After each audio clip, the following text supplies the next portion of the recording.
My father's running buddy from when he was in college was a man by the name of Lyman Snyder from Altoona, Pennsylvania.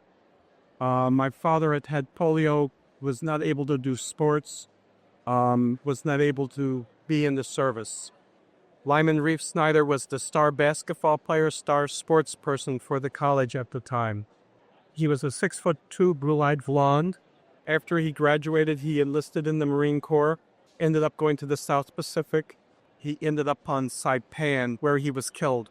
From what I understand, what I've been told, he was on the beach. His unit went in. He was trying to deal with some of the wounded that were on the beach, and he was killed there by snipers, both he and the wounded, and I am named after him.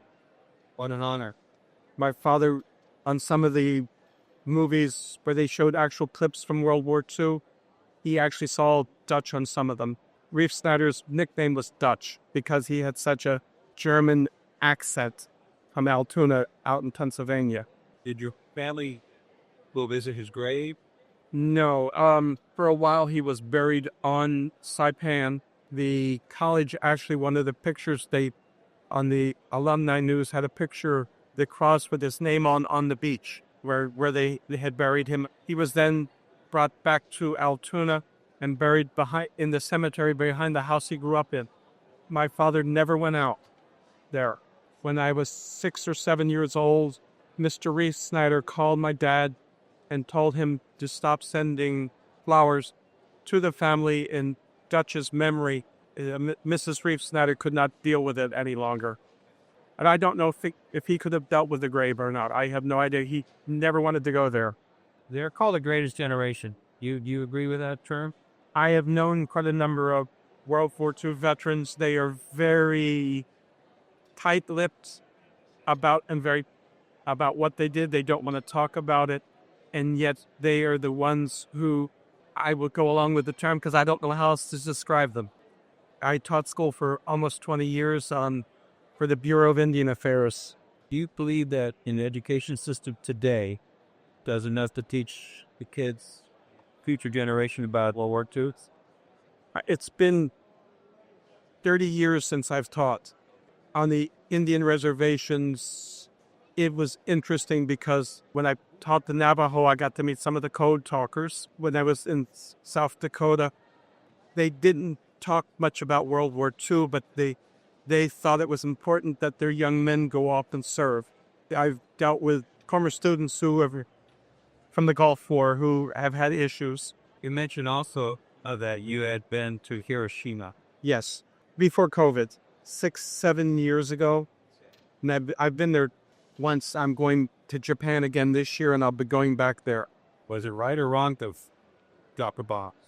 If they had not dropped the bomb, the war would have continued and more people would have died on both sides.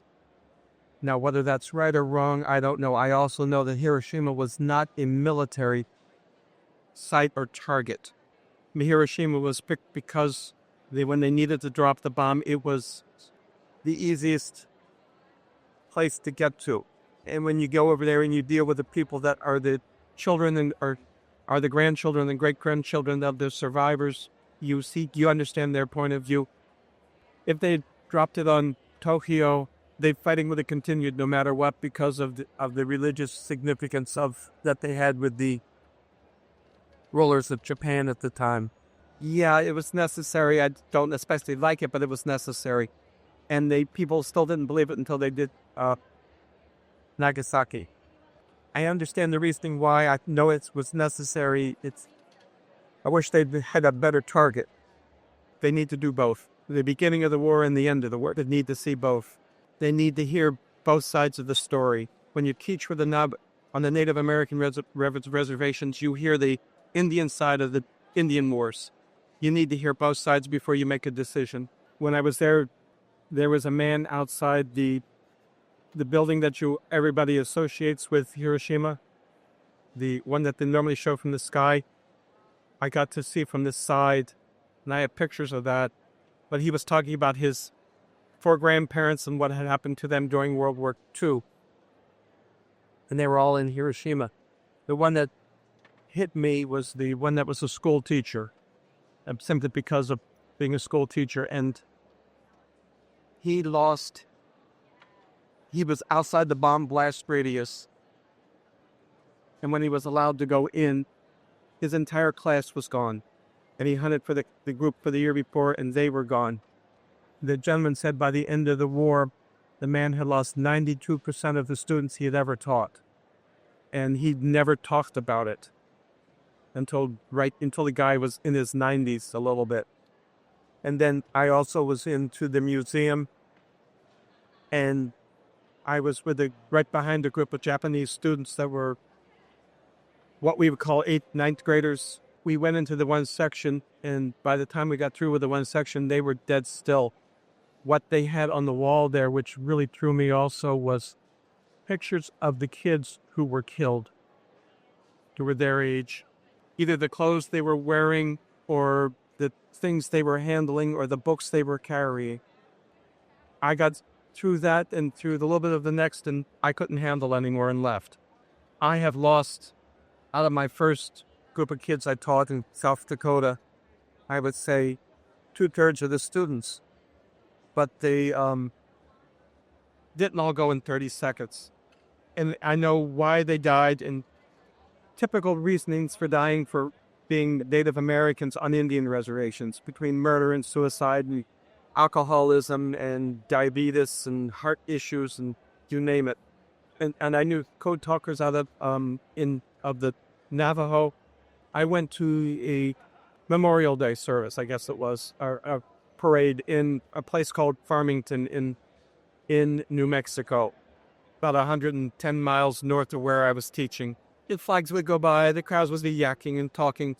But then when the code talkers came through, they were in the parade. And when they came through, people from Farmington made their families stand for them and show respect to this group of men. These people knew what the code talkers had done, and they had respect for them.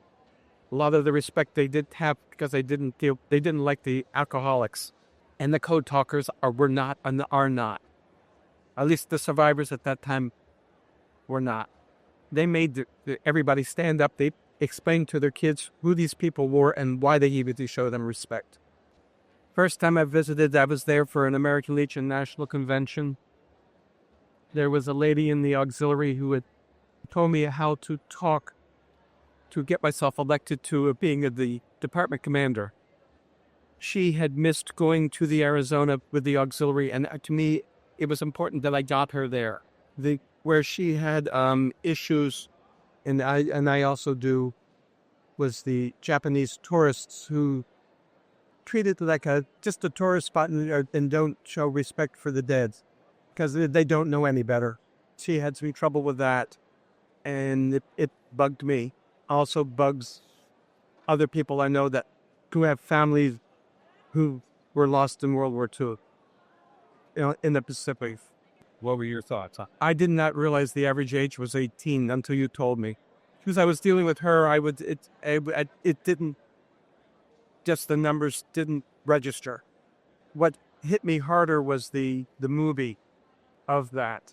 Then there's the movie, starts out with the training and then Pearl Harbor and so on. The person one of those people is based on is somebody that's on the wall in our state capitol building.